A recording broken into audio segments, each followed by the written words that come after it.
All right, let's get into it. Today, we're diving deep into a really powerful idea from Joseph Murphy's book, Believe in Yourself. We're going to do it by following one man's story, a guy who found out that his biggest roadblock, well, it was all in his head. But first, let me ask you something. Think about it for a second. What's that one big thing you keep telling yourself you'll do someday? That leap you just can't seem to take? Chances are, the thing that's really stopping you isn't what's going on out there, but this sort of invisible wall we build up inside our own minds.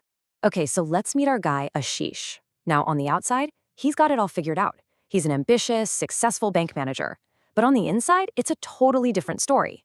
He's basically trapped by this constant voice of self-doubt, this little whisper that keeps telling him, you could do so much more if you just believed in yourself.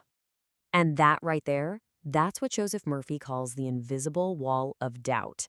And for Ashish, this wasn't just a feeling. It was a barrier that was, without him even realizing it, shaping his entire career. I mean, this quote just nails it, right? Suddenly, Ashish could see it all so clearly. He started thinking back on all these missed chances, like that amazing corporate job he never even bothered to apply for, or that promotion he just let someone else get. And why? All because that little voice inside kept insisting he wasn't good enough. You see, for him, doubt wasn't just a random thought. It was like a shadow following him everywhere. And then, one night, something shifted.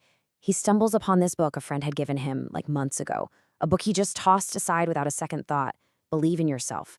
But for some reason, this time, he actually opened it. And that's where his whole world started to change. Okay, so this is where things get really interesting. This is the real kickoff for Ashish's journey, because inside that book, he finds this incredible idea that would literally let him rewire his brain from the ground up. And this idea, wow, it was a total game changer for him. It was like a light bulb went off. He realized with crystal clarity that for years, his entire career, he'd been feeding his subconscious mind nothing but junk food, negativity, doubt, fear. And it made him wonder, what if the only thing holding him back was himself? So let's break that down. What is the subconscious mind, really? Well, think of it like the operating system on your computer. It's just running in the background all the time. It's where all your habits, your gut feelings, your deepest beliefs live. And here's the crazy part. It doesn't argue with you. It doesn't analyze things. It just takes the commands you feed it and runs the program, good or bad. And the biggest takeaway? You're the programmer. You're the one writing the code. And wouldn't you know it, the universe decides to test him right away. The very next day at work, this huge, high-stakes project gets announced. And his first reaction? That same old, gut-wrenching fear of failure. But then he remembered what he'd just learned, and he thought, okay, let's try something different this time. So what did he do? He started using the book's #1 tool for reprogramming your mind, affirmations. And this is where the big abstract idea starts to become a real practical, everyday thing you can actually do. And you can see that shift right here. It's not just about, wishful thinking, it's an actual technique. Instead of just letting those old negative thoughts run the show on autopilot, he started to catch them. And every time he caught one, he would deliberately, consciously replace it with something powerful and positive. Now, did it feel kind of weird at first? Absolutely. But he kept at it. And by doing that, he was literally forging new positive pathways in his brain. He built this super simple but powerful routine for himself. First thing in the morning, start the day with positive statements. Then, throughout the day, anytime a negative thought popped up, he'd swap it out for an affirmation.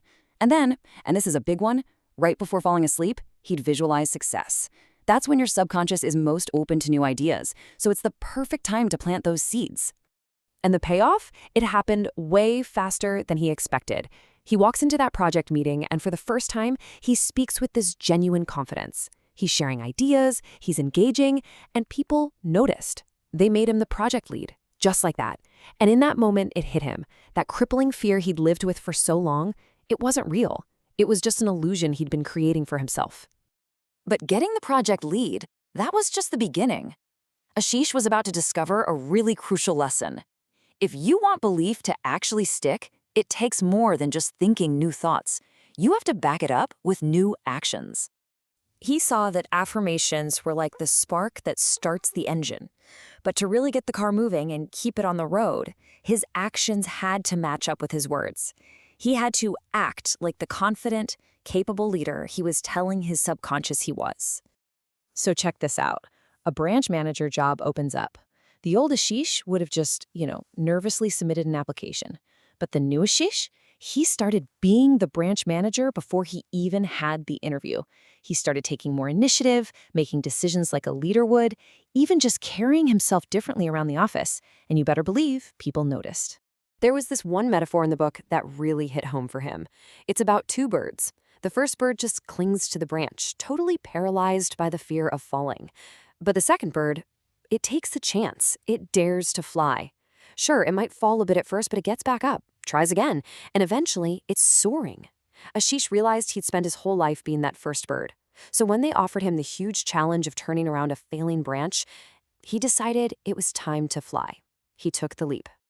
And that success, turning that branch around, led him right to his biggest test yet. This was the final exam, you could say, for his newfound belief in himself and the power of his own mind.